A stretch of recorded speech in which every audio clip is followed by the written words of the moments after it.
Hi, welcome back. I'm Andrew, And I'm Cole. and this is CTRL-AC.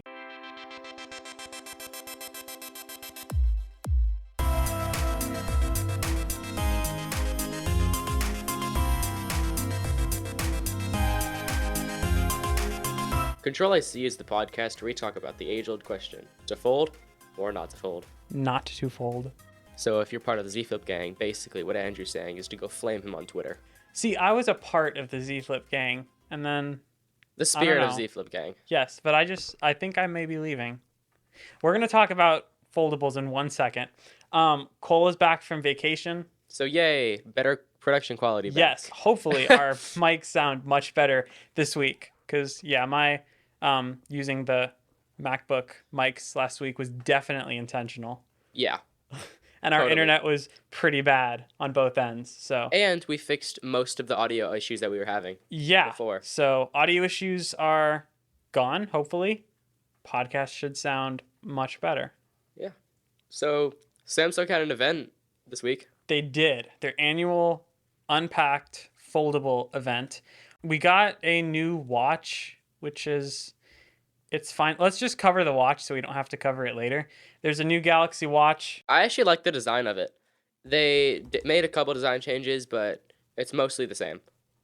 Yeah, it's the Galaxy Watch 5. It has better battery, can measure your skin temperature. It's fine. If you have a Samsung It's phone, a smartwatch. buy that.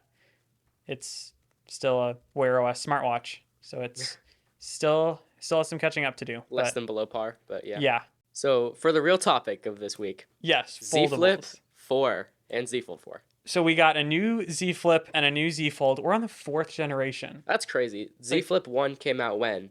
2020? 2019? Z Flip, oh, I don't know. Z Fold was like 2019, I think. There have been 20 rumors since 2015. Yeah, Z Fold? Z Fold was like, that's old now. Yeah, Z Flip came out February 14th of 2020. And then Z Fold was 2018 then? Or was that like 2017?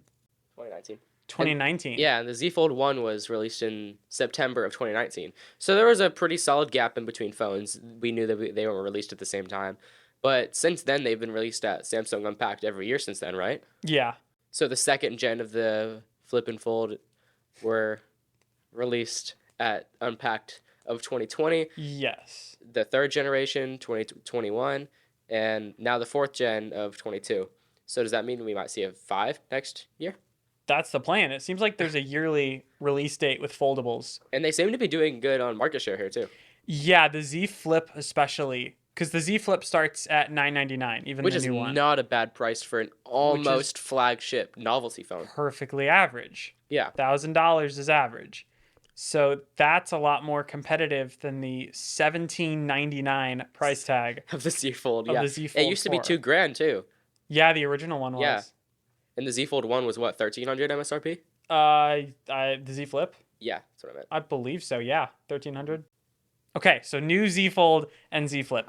There aren't a lot of changes this year. Last year's Z Fold and Z Flip really perfected the design. Yeah, there was a big design overall there. But this year, it's just camera improvements here and there, few software improvements, and then improvements to durability. And some of the design has changed a little bit.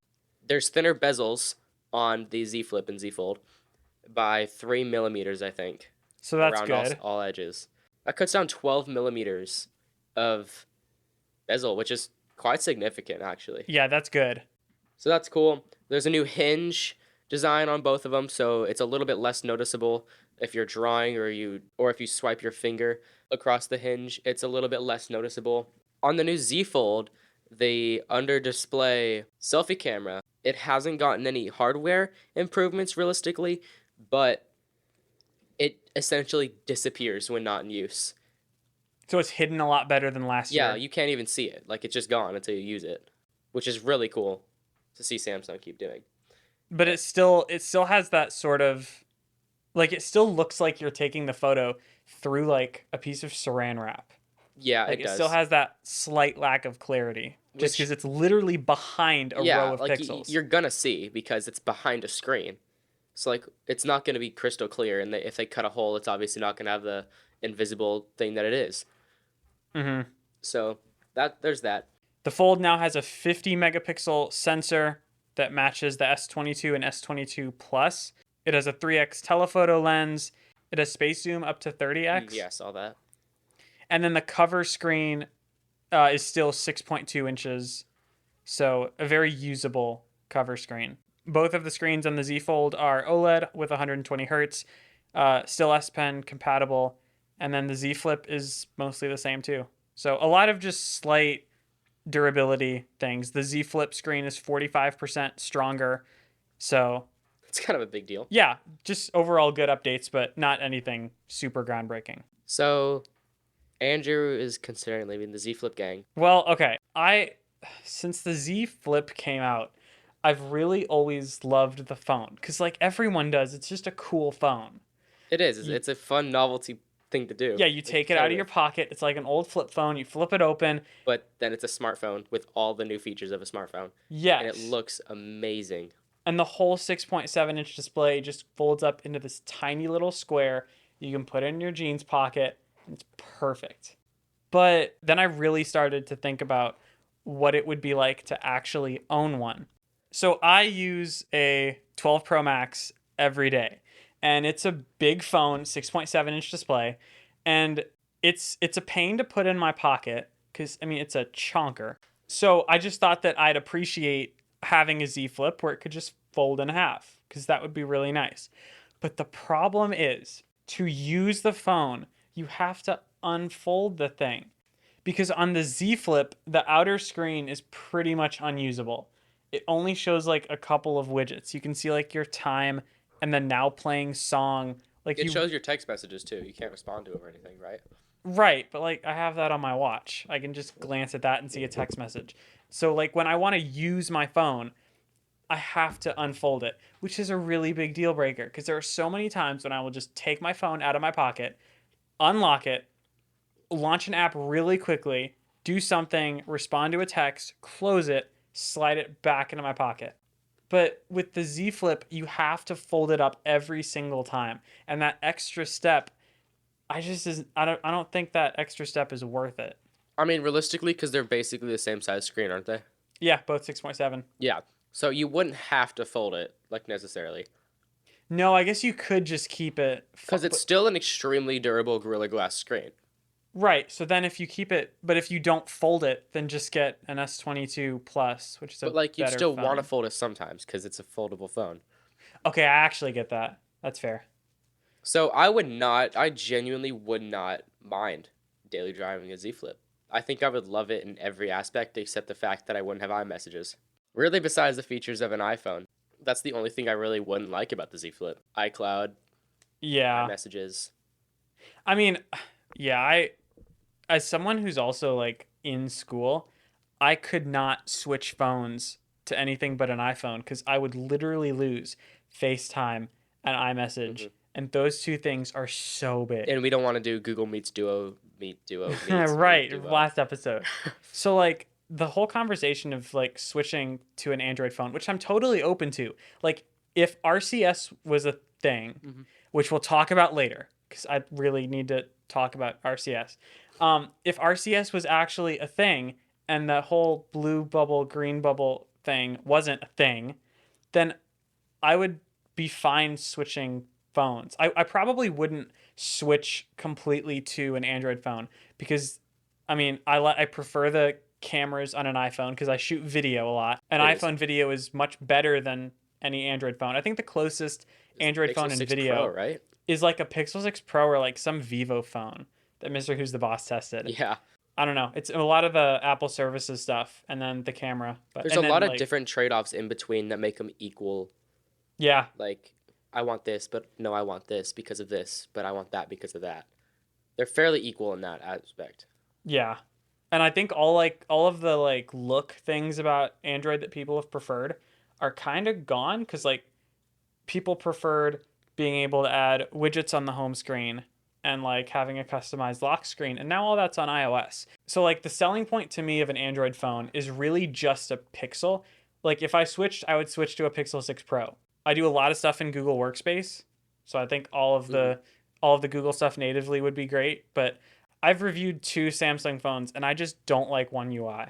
I think it's Really? way too heavy feeling. Mm. Everything looks cluttered too, but I would switch to a Pixel 6 if RCS was actually decent. Realistically, I'm not gonna go back to a mini phone when I upgrade. Really? So you're using I'm using the 12 mini. 12 mini? Like, I love its form factor, but some things are just brutal. Like, like zooming in on images, and honestly, just battery life is one of them too. Yeah, Especially when I'm running especially on the betas for beta. this, 4 hours maximum of battery life does not cut it. Especially, I'm on FaceTime with Andrew all the time, or with other of my Yeah. friends texting. I hop on Instagram or Clash Royale or something, and even just checking my blood sugar. Like, this app consistently uses Bluetooth, which can be a battery hog, especially on a beta. So honestly, I think I would have to get $1,000 plus phone. Or like, well, so the iPhone 14 series won't have a mini. Yeah. So it'll be iPhone 14, iPhone 14 Max, iPhone 14 Pro, iPhone 14 Pro Max. So like if I had to choose between a $1,000 phone right now instead of the 13 Pro, I would go, if I could, I would go a Z Flip. I just don't think the trade-offs are worth it. So you get the folding phone, but like you lose compared to a 13 Pro or compared to an S22, you lose camera quality, you lose battery life, you use like general durability. But see, You that's use the a thing. lot of I stuff. don't drop my phone that much. Okay, but like The only time my screen has been cracked on this phone, and it was a screen protector, somebody dropped a bench on my phone in the gym. that's a Like, what are common the occurrence. odds? What are the odds of that ever happening again? I would say that's a fairly common occurrence. You want your phone to be bench resistant. Okay, which it wasn't. The screen protector shattered to a million pieces. I wouldn't go back to the 12 mini if I had a choice. I think that's what a lot of people said. I think that's why the mini's dead. Like, I love this phone. Like, it's a perfect size, especially for somebody, like, as a first phone. It's similar to, like, an SE. Like, this isn't my first phone. Whoa, so they should replace the iPhone SE with the mini. Just the They iPhone should mini. take the mini, just the iPhone mini. And then they make, like, a new generation. Right. So I think SE is just their Apple, like, dip your feet in the water, test yeah, it out. the iPhone SE is the phone you give your kids or your parents. Yeah, pretty much. It's So- like the track phone. Yeah. Or not the track phone, the, you know what I'm talking about, though. Like, the ones that are always advertised for the senior citizens. Yep. Yep. I just think that you're losing so much when you go to a foldable. You have to really want that thing to fold. I think spec-wise, the Z Flip would be more like around the $700 to $800 mark spec-wise. Yeah, if they could get the Z Flip down to $799, that would be perfect. It would be like $999 is a lot of money for a phone that doesn't perform as well as $1,000 phone. Make the Z Flip the same price as entry-level Pixel 6, entry-level iPhone 14, entry-level S22. And it will then be a very heavy competitor, especially Yes. because it's a folding phone, which gives it that little wow factor. Mm-hmm. Which is one of the reasons I want it, because it has a much bigger screen, 6.7 inches screen, and that way I don't have big pockets. I'm not that tall. I don't wear the longest shorts and jeans, so I don't have huge pockets to fit a 12 Pro Max. So being able to fold it in half and put it in my pocket cuts that essentially in half. That's fair. Now we go to what I would actually buy. If I had to buy a foldable, I am Z Fold gang for life. The Z Fold is a 6.2-inch display on the front, which is so perfect. That is a really nice screen size. 6.2 is great. Keep that in your pocket. Take it out. The cover screen goes from top to bottom. You can do stuff on it. It's an OLED 120 hertz display. You can actually like respond to a message or quickly launch an Yeah. app. And then when you're actually going to use your phone, unfold it, and the main display is a 7.6-inch 120 hertz OLED display. And then it's basically an iPad mini that's a little stubbier. Right, that you can fold up and keep in your phone. That, to me, is what a folding phone should be. It should give you more than what a normal phone does. That's fair. But also $1,800 It's is also such a steep price. $1,800. When you could get the flagship iPhones for like $500 less, right? You could get an M1 MacBook Air and an iPhone 13 for the same Instead of- price Or a Z as a Fold. Z Fold 4. Or like, instead of the Z Fold 4, you could get a Z Flip and a Galaxy Watch and Galaxy Buds, probably like a monitor. Like you also really have to be like an Android power user. Because if you Yeah. were going to justify buying this phone over a Mac or a Windows laptop, like you This have to phone over a laptop. you have to really be good at being productive on your phone. So that is Samsung's Unpacked event. new Z Fold, new Z Flip. I hope we can review these soon. Yeah, that'd be nice. I'll review the Flip. You can review the Fold. Yeah, and then we'll swap them so I can have the Flip and you can have the Fold. Yes. So to answer the question, to fold or not to fold, or to flip or not to flip. In 2022, I still think the answer is not to fold. Not to fold or not to flip? Not to fold, like in general, not to fold. Really? Phones should not fold in 2022 just yet. I'm going to say they should fold. You think it's a better buy than a normal phone? I don't think price-wise it is just yet, but like if you have that money to spend on a phone, you're not looking for maximum performance for the price, it's not a terrible deal. Now, Apple is rumored to be releasing either next year or in 2024 a foldable iPhone. And $2,500, I bet. MSRP, I'm placing it right now. Hot take, $2,500 MSRP for the foldable iPhone. I'm going to say $19.99. Or no, I'm going to say they could match Z Fold and do $17.99. I don't think they would. Oh, I don't know. So because they have to shove all of that year's specs into a folding phone. I will buy that phone. I bet you would if you had $2,500. Well, yeah, if it's not $2,500, I will buy that phone. If it is $2,500, then that's like a 14-inch MacBook Pro. You never know. Maybe by then we get sent review units. Yeah, we'll definitely review that one if we can. But imagine an iPhone that unfolds into like an iPad Mini. Imagine it just switches to iPad OS when you open the thing. And they could do that too. Just sideload it. And then Google's also reportedly going to release a Pixel Fold. Wasn't Sony going to do the Sony Passport? I think so. They're all kind of rumored to do foldables. Yeah. But I think we'll see Pixel Fold next year and iPhone Fold the year after that. I'd say that's fair. Okay, we're going to take a break. When we get back, we're going to talk about streaming prices going up and the pros and cons of publicly shaming large groups of people.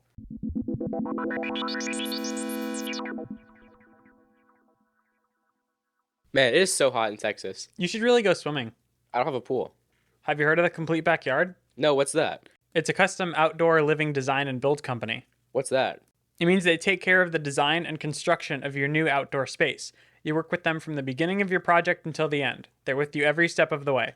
They specialize in custom outdoor swimming pools, spas, pergolas, decks, cabanas, fire pits, outdoor kitchens, and just overall outdoor living spaces. They love transforming a boring backyard into a complete home oasis. Oh, sweet. How do I contact them? To request a consultation, go to thecompletebackyard.com. Okay, guys, welcome back. So as Andrew talked about before, your subscription services are getting more expensive. A couple weeks ago, we talked about Netflix going up in price consistently, and it seems as Disney Plus and Hulu are now following that trend. Yeah, so this is all because of the cheaper ad-supported tier of Disney Plus. So basically, they have the ad-supported tier that a lot of people are going to buy, and then that ad-supported tier will immediately make the higher Disney Plus tier more appealing. So to just take some more money from people, they made the Disney Plus. It's going to be called Disney Plus Premium. So that premium tier is going to be $10.99 a month. And then the basic tier with ads is going to be $7.99 a month. Hulu is also getting more expensive. Figures. So basic Hulu with ads is $7.99 a month. Seriously? Yeah, Hulu Premium without ads is $14.99 a month. $14.99. Yeah, that's a lot of money. That's more than Netflix now, isn't it? Mm-hmm. And Hulu wasn't even that great. No, it really wasn't. Especially with ads. It's not great for $8. Right. Jeez. And then we have the Disney Plus bundle. So now there are 4 Disney Plus bundles. So there's the basic bundle, which is Disney Plus with ads and Hulu with ads for $10 a month. Then you can get Disney Plus, Hulu, and ESPN Plus all with ads for $12.99 a month. Then there's the Legacy deal, which is ad-free Disney Plus, Hulu with ads, and ESPN Plus with ads for $14.99 a month. And then there's Premium, which is Disney Plus with no ads, Hulu with no ads, and ESPN Plus with ads for $20 a month. That's sad. So that just gets $5 more expensive for that bundle. That's still so much money, though. Yeah, that's a lot. Last year... What, $240 a year? Yeah, that's a lot of money.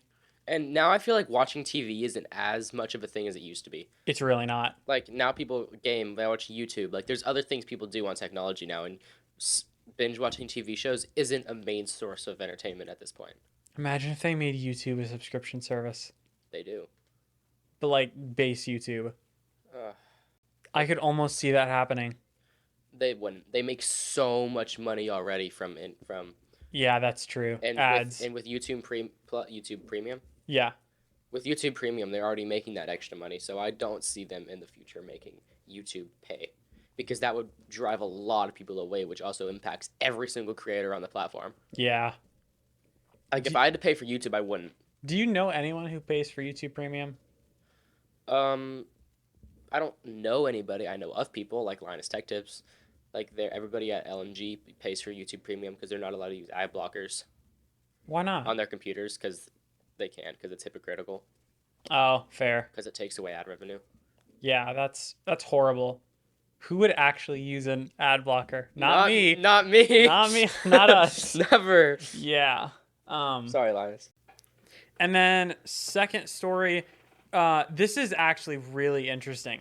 So Google tries to basically publicly shame Apple into adopting RCS.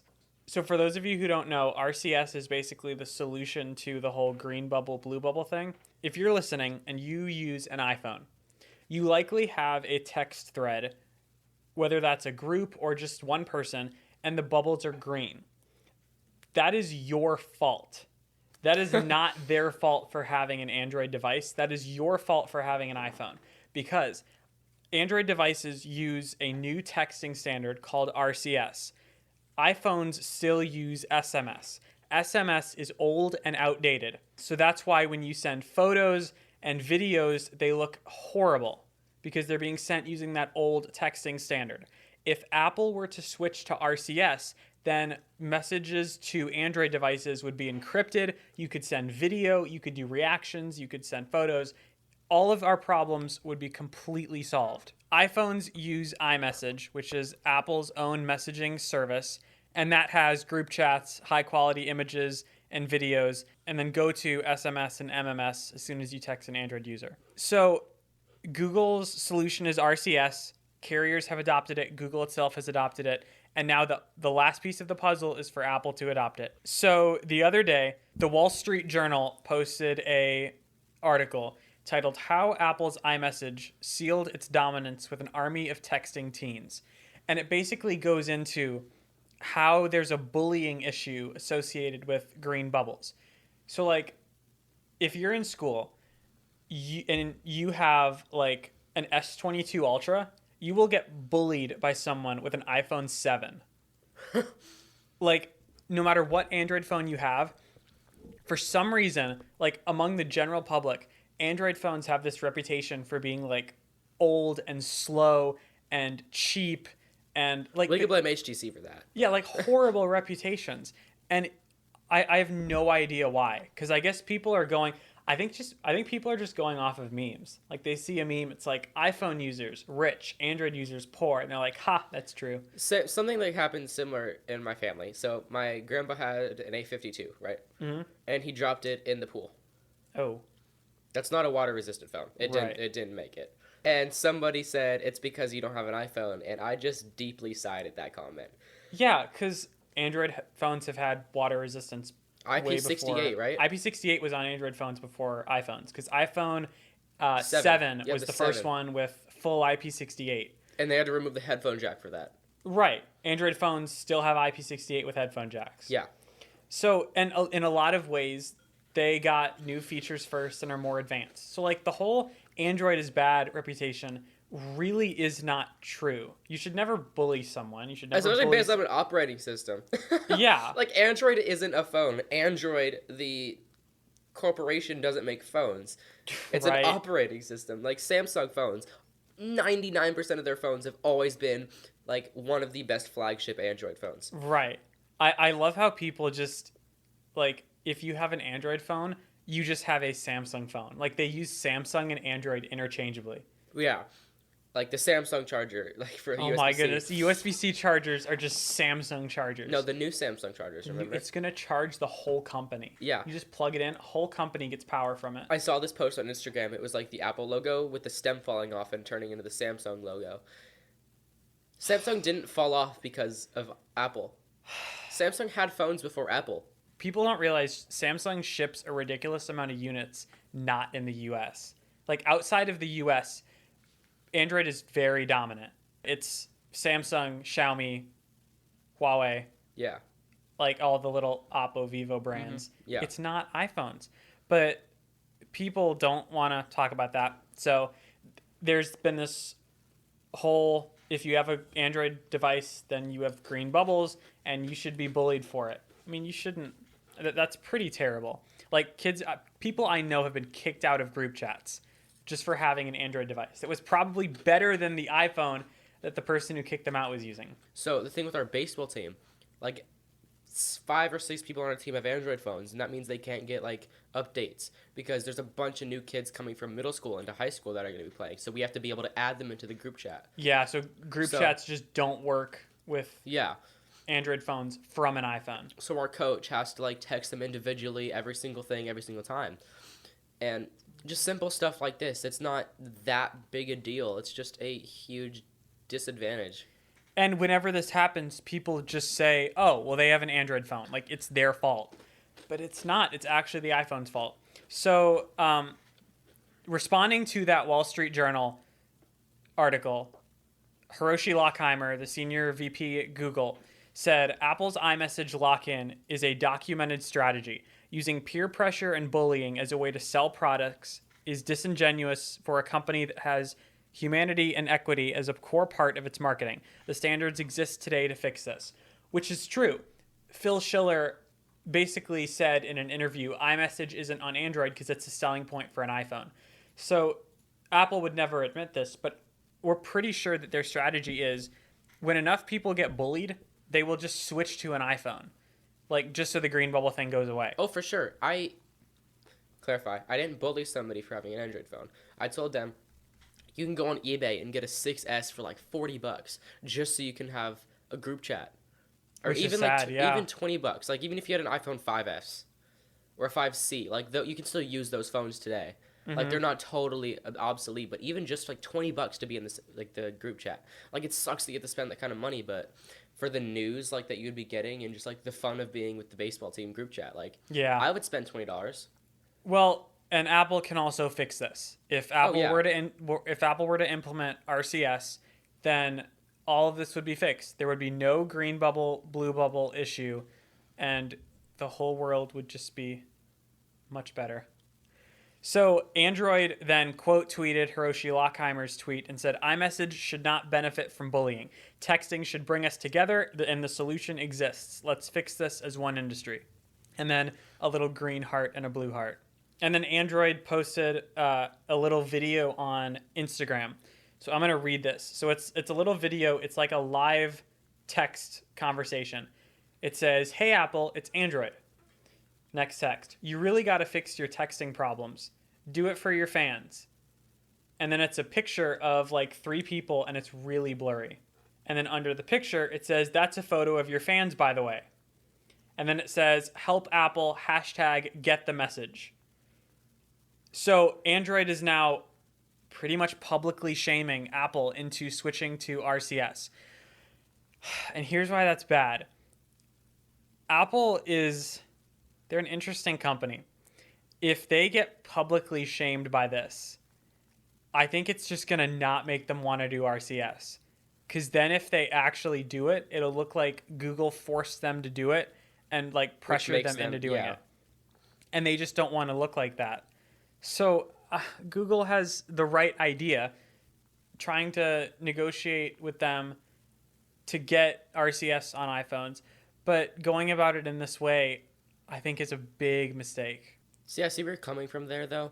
But I feel like if Apple had enough pressure from not just Google, but from every other, like, company, I guess. Like, if Samsung, Google, Xiaomi, if Samsung, Google, Sony... Yeah, they've all adopted it, but it's Google who created it.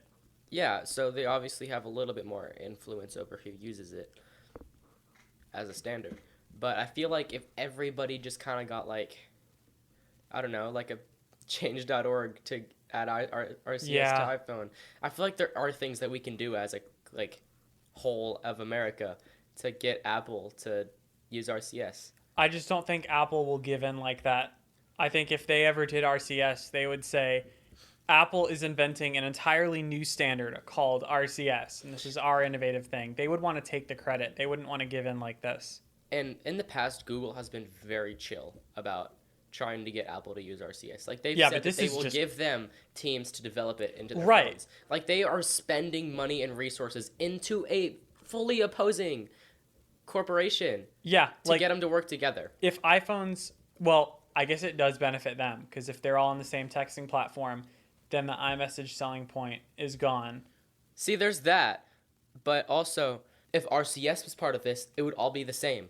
They would still be able to do things that iMessage does. Yeah, so whenever you're not texting someone with an iPhone, it would just go from iMessage to RCS. It would switch standards, but you wouldn't actually be losing any features. They could even they could still keep the whole green bubble thing. Or even still keep iMessage just between iPhones.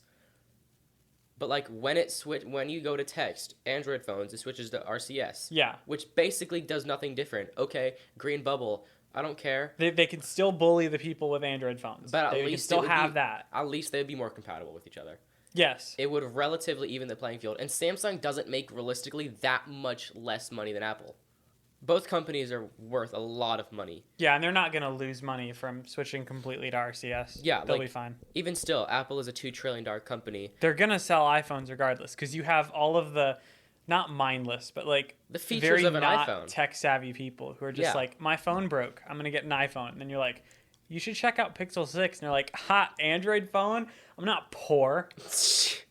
Then they get a 13 mini, which is less than a Pixel 6 Pro. But anyway, they should switch to RCS. I just don't know if this is the way. I don't think this helps.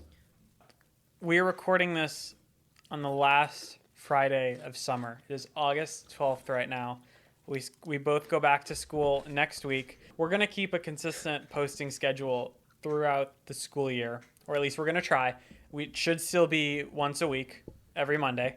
But for y'all, we have created our CTRL-AC back to school tech guide.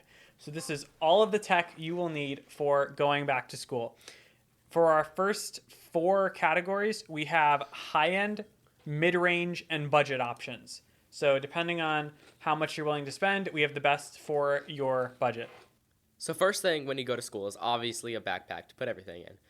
So if you have a quite high budget for a backpack, like very high-end backpack, you can get the LTT backpack, Linus Tech Tips backpack. And you're not just saying this because you're a fan of LTT. Like, it's genuinely a really good backpack. It is a really good backpack. But, like, price-wise, it's, with tax, $300. Yeah, tax and shipping is like $300. But it's an incredible backpack. It's a really good backpack. It is one of the most sturdy backpacks on the market right now. The bottom is completely flat. That's my favorite feature. So it stands up perfectly. Yeah. You don't have to lean it up against a wall. It has all the compartments you want. Build quality seems amazing. Really good for back to school stuff. So if you can afford it, that's great. And then our second high-end option is the Peak Design Everyday Carry. So it comes in a 20 liter and a 30 liter. The 30 liter, I guess, would be best for school stuff. It's $299 on Peak Design's website. So with tax and shipping, it'd be like closer to $350. But if you can afford it, that's a really good tech bag. It has a lot of tech compartments, camera compartments for all of your back to school tech. That's a really good backpack. And then for like mid-range and low end, I mean, really any backpack is going to work. Like those are the 2 high-end ones that really stand out. But like if you don't want to get a $300 backpack, which I really don't want to get either, any other backpack will work. It's really just preference too, like design. You of course want to have one with a laptop pocket, just because you want your laptop to be more secure than most of the other things in your backpack. So basically, just make sure it fits your laptop, and you should be fine. Speaking of laptops, They're very important for back to school. Yes, they are. We have 2 recommendations for high end. So it kind of comes down to your preference. If you prefer Mac OS, we recommend the M2 MacBook Air. I've been using one for 2 weeks. I absolutely love it. And that's the one I'm going to be getting soon. Cole's going to buy it in a few weeks. If you prefer Windows, the Dell XPS 13 is also a really good overall productivity laptop. For the mid-range section, the Lenovo Flex is really good. They make a bunch of good products for $500 to $800. Yeah, that's a really good mid-range price. So it's on sale at Best Buy right now for $520, and that gives you a 15.6-inch screen, an 11th gen i5, 8 gigs of RAM, and a 256 gig SSD. Which is more than enough for Google Classroom. Oh yeah, that's definitely good for school stuff. Couple docs. And then also in mid-range, we have the iPad Air. If you do more creative stuff like Procreate, drawing, a lot of artsy stuff, iPad Air with Apple Pencil is a really good combo. That gives you a great screen, great battery life, great performance for all for $599. You can get a couple different kind of keyboards. Apple has their Magic Keyboard for $300. Sometimes it's $350, but usually it's on sale for $300 at places like Best Buy and Target even. And there are Logitech ones that do the same thing. But oh yeah, for a lot cheaper too. Lenovo Flex and iPad Air are really good mid-range. Mm-hmm. And then for budget, we have the Lenovo IdeaPad 3. This is a solid little laptop for the price. It's definitely not a high-end laptop. Like, you're not going to be doing gaming or anything on this. But for $300, you can't really beat it. So it's a 15-inch. It's not full HD, so it's just HD. It's a 768p display. So for things like docs, you're not going to notice it. It's better than what the school's going to give you as a Chromebook. Yeah. But it's touchscreen. It has a 11th Gen i3, so 2 cores, 4 threads. It's not the worst. It's better than a Celeron with just 2 cores, no threads. It's better than a Chromebook. It's better than a Chromebook. It has UHD graphics, 8 gigs of RAM, which is already better than most Chromebooks, and 250 gigs of storage. And that base RAM and storage is actually the same as the M2 MacBook Air. Yeah, but on this, they're probably upgradable. You can just get DIMMs if you know what you're doing. Yeah, so that's a really good budget option. Yeah. Noise canceling headphones, I think, are pretty essential for any student. If you're out studying at school, at a coffee shop, or wherever, noise canceling headphones are a must. For high end, we have AirPods Max. Those are like pretty much the best you can get, the best sound, best noise cancellation. Yeah. And then we have the Sony WH-1000 XM4s. Those are also really good. Those are a lot cheaper than AirPods Max. AirPods Max are $550, and the XM4s are $350.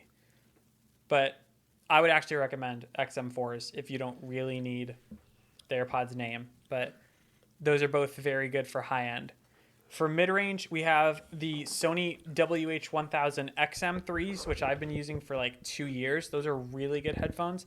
And then the Bose QC35s, which are a couple of years old. And those are also really good headphones. Those should be like $200 to $250. And then for the budget option, we have the Anker Soundcore Q30s. I've actually been able to use these, and they're surprisingly good headphones for like $100. Really? Yeah. So those are our headphones picks. And then along with your headphones, we kind of think that headphones and earbuds both have a place in your back to school lineup. Yeah. So for earbuds, for our high end and mid-range pick for earbuds, it really just depends on what phone you have. So we have AirPods Pro for iPhone users. We have Pixel Buds Pro if you happen to have a Pixel, and Galaxy Buds Pro if you have a Samsung device. Mm-hmm. And then mid-range is the same. AirPods 3 for iPhone, the Pixel Buds A for a Pixel, and Galaxy Buds Plus for Samsung devices. And then for the budget, we have the AirPods 2nd Gen. They work with most Android phones now. It's just regular Bluetooth connection. And you can get them regularly for $100 brand new on sale. Yeah, and those are a pretty good deal for like I've been rocking the $100. AirPods 2s for 2-3 years now. I've had basically no problems. I put them through I take showers with them in listening to music. They've been through the washer and dryer like 9 times now. Yeah, so all those picks are great. Mm-hmm. And then in terms of other stuff, you should have a good mouse and keyboard. I would really suggest putting money into a good mouse and a good keyboard. Yeah. For a mouse, you probably want the MX Master 3 if you're doing like... That's the best of the best. Yeah. The MX Master 3, yeah. Or the M720. Yeah. That's a much lighter alternative to the Master. It's basically the poor man's MX Master, as Andrew called it. I've been using the M720 for like 2 years, and that's still very good. And if those are too boring for you, you can always get the glorious Model O, which is the... Yeah, or you could go like the gaming route. Yeah, which Full is just, RGB it's mouse. a super light semi-RGB wireless mouse. It has really good battery life too, but there's that. And then keyboard. This is a really objective section because you can do so much with a keyboard. For the MX Keys isn't a bad keyboard. It's $120. It gives you a full 100% keyboard layout. You have numpad, F-row. You have everything you need in a keyboard, but it's $120. It's also like a hybrid between a mechanical keyboard and like a scissor switch. It is still a scissor switch, but it's like it has a lot more travel than like a MacBook scissor switch. So it's similar to probably like a low profile. It's like a very low profile mechanical. Or you can go the route that me and Andrew went last year, was building our own mechanical keyboards. Full custom keyboard. Both of our keyboards were probably close to $100 to $200. Yeah, I think mine was like 150 or 160 after everything. And yours was like... My keyboard was closer to $250, but I also went insanely high end with the switches, which were $100 by themselves. Yeah. But honestly, I would recommend the RK61, the Road Clutch 61. Stock out of box unlooped browns sound fantastic. They're light. They have a little bit of click to them. It's a light keyboard. It's $60 with tax and shipping. You can usually get it on sale for down to $40. And it has pretty good full RGB. And the RGB is really nice on it. And if you take that and you put your own keycaps on it, which you can get on AliExpress for like $20, you can basically get any design you want. Amazon, really anything. There's like Japanese ones, different colors. I have like a fake samurai kit that I really love. They feel nice. I wouldn't get PBT keycaps just because they feel a lot plasticier. I would get ABS. There is a very distinct difference. But yeah, if you want to go custom, that's a good route. Andrew has the Keychron K2. That's a really good choice if you're a Mac user because out of the box, it has a switch on the side to switch between Mac and PC, and it also comes with Mac keys. It's a 75% layout, which I think is perfect. It does have RGB. It's not as good as the RK61, but it's pretty good RGB. And it also has a really good build, and the switches are good out of the box. So I've loved that. And that is $89. Yeah, which stock keycaps sound and feel really nice. Yeah, very good. They're fun to type. They're good to type on. They're good for long typing sessions on a dock, essay. And both are wireless, which really helps with Bluetooth. Some come with 2.4 gigahertz connectors. If you game, look for a 2.4 connector. Yeah. If you don't game, then normal yeah, you're Bluetooth not going is to fine. notice a difference in anything. 3 other things we think you should put in your backpack of choice. An external SSD. Extra storage on your laptop is essential. Don't cheap out on an SSD. That's very important. The Samsung T7 is really, really good. The new T7 just came out a few days ago, actually. That's a really rugged SSD. It's a terabyte, really fast speeds. USB-C port on it. Comes with 2 cables in the box. That's a really good overall SSD for the price. It is like $200, so it's kind of expensive. But you're also paying for the Samsung name, but it's also a really good build quality. You're not getting like some cheap plasticky garbage from wish.com. Yeah, just do not cheap out. If you're going to cheap out on one thing, do not make it an storage, SSD. especially, yeah. And make sure you're getting a SSD and not a hard drive. That's important too. They are very different. You can chuck an SSD across the room, and unless it snaps in half, it will be just fine. But the second you drop a hard drive, basically everything's corrupted and gone. Yeah. Like, I was carrying a bunch of computer parts upstairs, and I dropped, I think, 22 terabytes of hard drives. Gone. Literally just, like, 22 terabytes of storage gone. Transfer speeds really don't matter for most people because you don't, unless you're like editing off of your SSD, then it doesn't matter. Just look for over 1,000 both ways. I think is fine. Honestly, anything over really 250 because realistically, most Wi-Fi can't get faster than that. Yeah, so over 250 is fine. Over 1,000 is great if you want to edit off of it. I think the Samsung T7 is like 3,000 both ways. But if you're into that, there's that. And then there's a power bank for your phone to charge it. You should get a power bank. Literally anything from Anker will be fine. Yeah, pretty much. You can just slide it into like an extra pocket on your bag and charge your phone from a cable coming out. Most bags actually have little ports on the side. You can plug a power bank into it. Yeah. And charge it, and then charge from it also. But just so go you can keep to it in your bag. But just go to Amazon.com and type in Anchor Power Bank and just pick the one that you want to spend money on. Mm-hmm. And then I would get a few extra chargers, just extra cables to have in your bag. Also, just type in Anchor and then whatever charger you need. And then finally, if you have a laptop with a limited port selection, like that XPS and M2 MacBook Air that we were talking about, we'll link all of these things in the description so you can go ahead and check them out. All of them are available from Best Buy or Amazon. Yeah. With pretty fast shipping. So, but yeah, these are the best tech back to school things that we can recommend. Okay, so that is it for episode 9 of CTRL-AC. Thank you guys for listening. As we said, we'll have everything that we talked about today linked in the description for our back to school guide. If you have any questions, comments, concerns, or you need a mechanical keyboard built, you can tweet at us. I am at ColeWWWeb. And I'm at UtterlyDrew. And we'll see you in the next episode. Bye, guys. Have a good school year.